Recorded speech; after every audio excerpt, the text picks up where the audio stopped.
ಈಗ ನೀವು ಟ್ರೆಂಡಿಂಗ್ ಅಂದ್ರಿ, ಹೌದಾ? ಟ್ರೆಂಡಿಂಗ್ ಇದ್ದವ್ರು ಹಾಡುವಂಥ ಹಾಡುಗಳು ಯಾರು ಹಾಡ್ತಾರೋ ಅದನ್ನು ಹೇಳ್ರಿ ನನಗೆ ಮೊದಲು. ಇದೇ ಶಬ್ದ ಹಂಗೇನು ಹಾಡನ ಹಾಡ್ಬೇಕು, ಇದೇ ಎಮ್ ಡಿ ಆನಂದ್ ಅವ್ರ ಹಾಡನ ಹಾಡಬೇಕು, ಇದೇ ಪರೀಟ್ ಅವ್ರ ಹಾಡನ ಹಾಡ್ಬೇಕು. ನೀವು ಟ್ರೆಂಡಿಂಗ್ ಸ್ಟಾರ್ಗಳಾಗಿದ್ರೆ ನಿಮ್ಮ ಸ್ವಂತ ಹಾಡ ಹಾಡ್ರಿ ನೋಡ್ರಿ. ನಾವು 3 ತಾಸು ಕಾರ್ಯಕ್ರಮ ಮಾಡ್ರಿ. ಯಾಕಂದ್ರೆ ಹೊಟ್ಯಾಗ ಬೆಂಕಿ ಬೀಳ್ತೈತೆ ನಮಗೆ.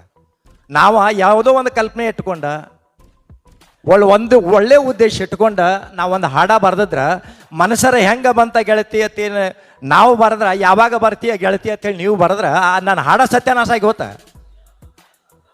ನಾ ಏನು ಉದ್ದೇಶ ಇಟ್ಟು ಬರ್ದೀನಿ ಅದು ನನ್ನ ಕೂಸದ, ನನ್ನ ಕೂಸು ಹೆಂಗೆ ಬೆಳಿಬೇಕಂತೇಳಿ ನಾ ಆಸೆ ಇಟ್ಟು ಬೆಳೆಸಿದ್ನ ಅದನ್ನು.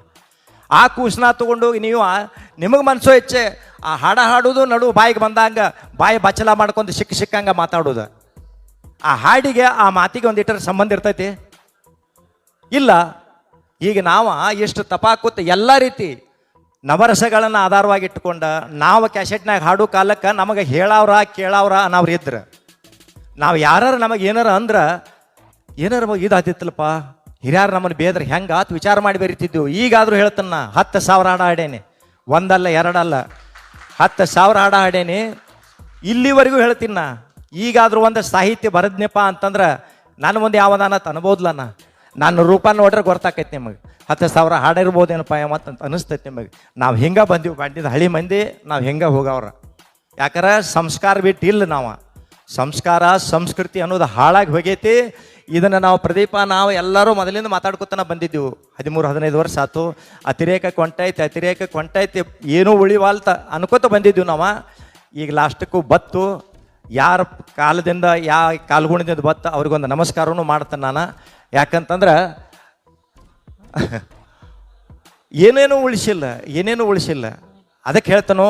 ಆಮೇಲೆ ಇಲ್ಲಿ ತನಕ ನಾವು ಏನು ಮಾತಾಡಿದೀವಪ್ಪ ಅಂತಂದ್ರೆ ಎಲ್ಲರೂ ಕಲಾವಿದರಿಗೇನ ಬುದ್ಧಿ ಹೇಳಾಗತ್ತಿದೆವು. ಸಮಾಜಕ್ಕೆ ಬುದ್ಧಿ ಹೇಳವ್ರು ಯಾರ? ಕಲಾವಿದ ಹೇಳಿದಾಗನ ಸಮಾಜ ಸುಧಾರಣೆ ಆಕೈತೆ ಅಂದಿದ್ರೆ ಜಗತ್ತು ಹಿಂಗೆ ಇರ್ತಿರ್ಕಿಲ್ಲ, ಕೈಲಾಸ ಹಾಕಿತ್ತದ. ಸಮಾಜನೂ ತಿಳ್ಕೊಬೇಕಲ್ಲ. ಯಾರನ್ನ ಕರ್ಸಾಕತ್ತಾನಿ, ಇವನು ಕರೆಸಿದ್ರೆ ಏನಾಕೈತಿ, ನಮ್ಮ ಮಕ್ಕಳ ಮೇಲೆ ಏನು ಪರಿಣಾಮ ಬೀರ್ತೈತಿ ಅನ್ನೋ ಅರಿವು ಇಲ್ಲ ಐತಿಲ್ಲ ನಿಮಗೆ ಸಮಾಜದವ್ರಿಗೆ. ನಾವೇ ಎತ್ತಿ ಹೇಳಬೇಕು ಅದನ್ನು. ಕಲಾವಿದ್ರ ಎಲ್ಲರಿಗೂ ಜವಾಬ್ದಾರಿ ಅನ್ನೋದೈತಿ. ಮಹಿಳಾ ಸಂಘಟನೆಗಳು ಅದಾವ.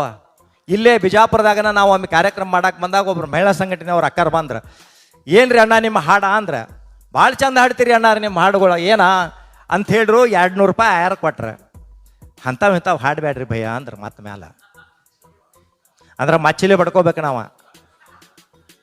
ಭಾಳ ಚಂದ ಹಾಡ್ತೀರಿ ಅಣ್ಣಾರ ನೀವು, ಆದ್ರೆ ಅಂಥವು ಹಾಡಬೇಡ್ರಿ ಅಂದ್ರೆ ನಾ ಭಾರಿ ಜವಾರಿ ಪೂರಿ ಹಾಡ್ತಿದ್ನಿ. ಅದಕ್ಕೆ ಒಂದು ಲೈನ್ ಬರ್ತೈತಿ ಅದ ನೋಡ್ರಿ, ಶೃಂಗಾರ ಅಂದ ಮೇಲೆ ಶೃಂಗಾರೂ ಬೇಕು. ಶೃಂಗಾರಕ್ಕೂ ಒಂದು ಮಡಿವಂತಿಕೆ ಐತಿ. ನೀವು ಬತ್ಲೆ ತಿರುಗಿರಿ ಅಂದ್ರೆ ಪೂರಾ ಬತ್ಲೆ ನಿಂತಿರಪ್ಪ ಅಂತಂದ್ರೆ ನಿಮಗೆ ಯಾವ ಕಿಮ್ಮತ್ ಕೊಡೋದಿಲ್ಲ. ಥೂ ಅತ್ತಾರ ಹಿರಿಯಾರಿ. ಅದಕ್ಕೆ ಮದುವೆ ಮಾಡ್ತಾರೆ ನಿಮಗೆ. 4 ಗಾಡಿ ನಡು ಬಾಳೆ ಮಾಡಲಿ ಸಂಸಾರ ಮಾಡಲಿ ಬದುಕ್ಲೆತ್ತ ಮಾಡ್ತಾರೆ. ನಾವು ಹಾದಿ ಮೇಲೆ ಮಾಡವ್ರಂದ್ರೆ ನಿಮ್ಮಂಥ ಹುಸುಳು ಮಕ್ಕಳು ಯಾರದಾರ?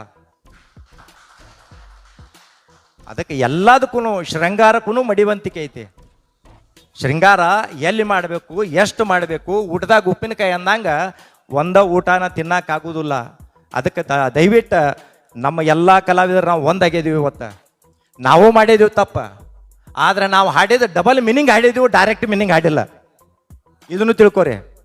ಯಾಕಂದ್ರೆ ಬಿಡಿಸಿ ಹೇಳ್ಬೇಕಾದ್ರೆ ನಮ್ಮ ಧರ್ಮ. ಈಗೇನು ಬೇಡಗಪ್ಪ, ಈಗ ಟೈಮ್ ಆಗೈತಿ, ಇಲ್ಲಿ ಹೋಗ್ಬೇಕು. ಅಯ್ಯಪ್ಪ ಹೊಂಟಾರ ಅವ್ರು ಹೋಗ್ಲಾರ ನಾನು ಹೋಗವ, ನೀ ಕೂತ್ ಮಾತಾಡೋಕ್ಕೆ ಇಲ್ಲ. ನಮಗೆಲ್ಲ ತಾಪ ಆಗೈತಿ ಹಳ್ಳಿ ಕಲಾವಿದರಿಗೆ. ನಮ್ಮ ಹೆಸರು ಎಲ್ಲ ಕೆಡ್ಸಾಕತ್ತೀರಿ. ಇಷ್ಟು ಮಂದಿ ನೀವು ಹೇಳ್ರಿ, ನಿಮ್ಮ ಎದಿ ಮೇಲೆ ಕೈ ಇಟ್ಕೊಂಡು ಹೇಳ್ರಿ, ಹಾಡ ಎಲ್ಲ ನಮ್ಮ ಹಾಡ್ತೀರಿ. ಎಷ್ಟು ಮಂದಿ ನಮ್ಮ ಹೆಸರು ಹೇಳ್ತೀರಿ ಹೇಳ್ರಿ? ಈ ಹಾಡನ ಇವ್ರು ಹಾಡ್ಯಾರು ಅಂತ ಎಷ್ಟು ಮಂದಿ ಹೇಳ್ತೀರಿ ಹೇಳಿ? ಈಗ ಟ್ರೆಂಡಿಂಗ್ ಅವ್ರನ್ನ ಹಿಡ್ದ ಹೇಳ್ತಾನ. ಈ ಅಲ್ಲ ಮಾತಿಗೆ ಬಂದು ಹೇಳಾಕತ್ತೆ ನಿಮಗೆ. ನಿಮ್ಮ ಕೈ ಎತ್ತಿ ಹೇಳೋದು ಬೇಕಾಗಿಲ್ಲ ನನಗೆ ಗುರ್ತೈತಿ. ಆದ್ರೆ ಏನೈತಿ, ಅದು ಯಾರ್ದೈತಿ, ಏನೈತಿ, ಎಂತೈತಿ ಅದನ್ನು ಹೇಳಬೇಕು. ಆ ಹಾಡಿನ ಭಾವನೆ ಏನೈತಿ ಅದನ್ನು ಹೇಳಬೇಕಲ್ಲ. ಈಗ ಮೊನ್ನೆ ಒಂದು ಕಾರ್ಯಕ್ರಮದಾಗ ಒಬ್ರು ಈಗಿನ ಇವ್ರು ಸಿಕ್ಕರು, ಕಾರ್ಯಕ್ರಮ ಮಾಡಕ್ಕೆ ಹತ್ತಿದ್ವು. ಎಟ್ಟೆಟ್ರಿ 5-6 ವರ್ಷದ ಮಕ್ಕಳ ಸಾಯ್ತಾವೇನು ಅನ್ಬೇಕು. ಅವ್ರಿಗೆ ಸೆಕ್ಸ್ ಅನ್ನೋದು ನನಗೆ ಗೊತ್ತಿಲ್ಲ. ಅಂಥ ವಯಸ್ಸು ಹುಚ್ಚಿಗೆ ಎದ್ದವ್ರು ಅತಿರೇಕ ಕೇಳ್ತಾರ. ಆ ನಮ್ಮನಿ ಮಕ್ಕಳುಗಳು ಮಾಡತ್ತಾವ. 30 ವರ್ಷ ಆತ ಕಾರ್ಯಕ್ರಮ ಮಾಡಕ್ಕೈತಿ. ನಾವು ಒಬ್ಬರ ಕೈಲಿ ಏನಾರು ಇವೇನು ಮಗಾನೋ ಅಂತ ಅನಿಸ್ಕೊಂಡಿಲ್ಲ, ಅನಿಸ್ಕೊಳಂಗೂ ಇಲ್ಲ. ನಾವು ಹಿಂದೂ ಇದ್ದೀವು, ಈಗೂ ಅದೀವು, ಮುಂದೂ ಬದುಕ್ತೀವಿ. ಈಗಿನ ಅವ್ರು ನೀವು ಹೆಂಗೆ ಬದುಕ್ತೀರ ಅನ್ನೋದು ನೋಡ್ಕೋರಿ. ಅದಕ್ಕೆ ದಯವಿಟ್ಟು ನಿಮ್ಮದೊಂದು ಹೆಸರು ಕೆಡಿಸ್ಕೊಳತ್ತೇಳಿ ನಮ್ಮ ಹಳಬರ ಹೆಸರುಗಳನ್ನ ದಯವಿಟ್ಟು ಕೈ ಮುಗಿದು ಕೇಳ್ಕೊತನು ಹೆಸರು ಕೆಡ್ಸಕ್ಕೆ ಹೋಗಬೇಡ್ರಿ. ಆ ಹಾಡು ಏನಿರ್ತೈತಿ ನಿಮಗೆ ಹಾಡಕ್ಕೆ ಬೇಡ ಅನ್ನೋದಿಲ್ಲ, ಹಾಡ್ರಿ. ಆ ಹಾಡಿದವ್ರ ಹೆಸರು ಹೇಳ್ರಿ, ಆ ಹಾಡಿನ ಭಾವನೆ ಏನೈತೆ ಅನ್ನೋದು ಹೇಳ್ರಿ. ಮೊದಲು ಬರೀ ಹುಡುಗಿ ಕನ್ನಡ ಶಾಲೆ, ಕಾಲೇಜ್ ಶಾಲೆ, ಇದಕ್ಕೆ ಹೈಸ್ಕೂಲ್ ಶಾಲೆ ಇದನ್ನ ಬಿಟ್ಟರೆ ಏನೂ ಇಲ್ಲ.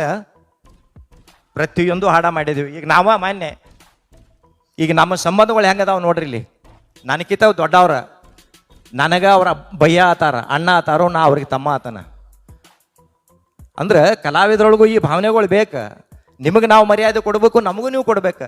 ಇದ ಕಡಿಮೆ ಆಗೈತಿ. ಈಗ ನಾನು ಬಂದ್ಬಿಟ್ಟೈತೆ, ನಾ ಅನ್ನೋದು ನಾಶನ ಮಾಡ್ತೈತೆ, ಕರೆ ಯಾರನ್ನೂ ಉದ್ಧಾರ ಮಾಡೋದಿಲ್ಲ.